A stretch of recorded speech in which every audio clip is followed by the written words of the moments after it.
আপনি জানেন আপনার জীবনে সবচেয়ে বড় শত্রু কে? দারিদ্র্য নয়, কষ্ট নয়, সময়ের অভাবও নয়।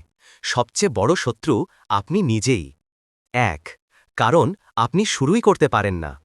আপনি উন্নতি করতে পারছেন না, কারণ আপনি চাইলেও শুরু করেন না।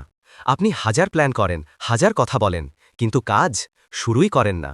শুরু না করলে সাফল্য আকাশ থেকে পড়বে না ভাই। শুরু করার সাহসটাই আপনার প্রথম উন্নতি। ২, কারণ আপনি খুব দ্রুত হাল ছেড়ে দেন। একটা কাজ শুরু করলেন, ২ দিন ঠিকঠাক হলো, তৃতীয় দিন সমস্যা এলো, আর আপনি ছেড়ে দিলেন। দুনিয়াতে কেউ জেতেনি যে ৩ দিন চেষ্টা করে ছেড়ে দেয়। সফলতা রোজ রোজ আসে না ভাই, কখনো মাস লাগে, কখনো বছর লাগে। ৩, কারণ আপনি অন্যের কথায় নিজের স্বপ্ন ভেঙে দেন।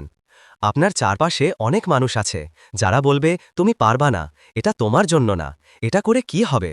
যখন আপনি তাদের কথা শুনে নিজের স্বপ্ন মেরে ফেলেন, তখন উন্নতি কোথা থেকে আসবে? আপনার স্বপ্ন আপনার, অন্যের কথায় সেটা বন্ধ করা বোকামি।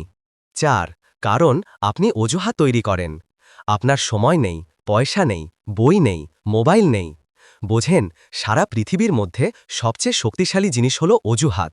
যতক্ষণ আপনি অজুহাতকে জিততে দেবেন, ততক্ষণ উন্নতি দূরে দূরে থাকবে।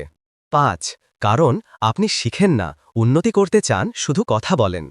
দেখেন, আজকের দুনিয়ায় যারা শিখছে না তারা পিছিয়ে যাচ্ছে।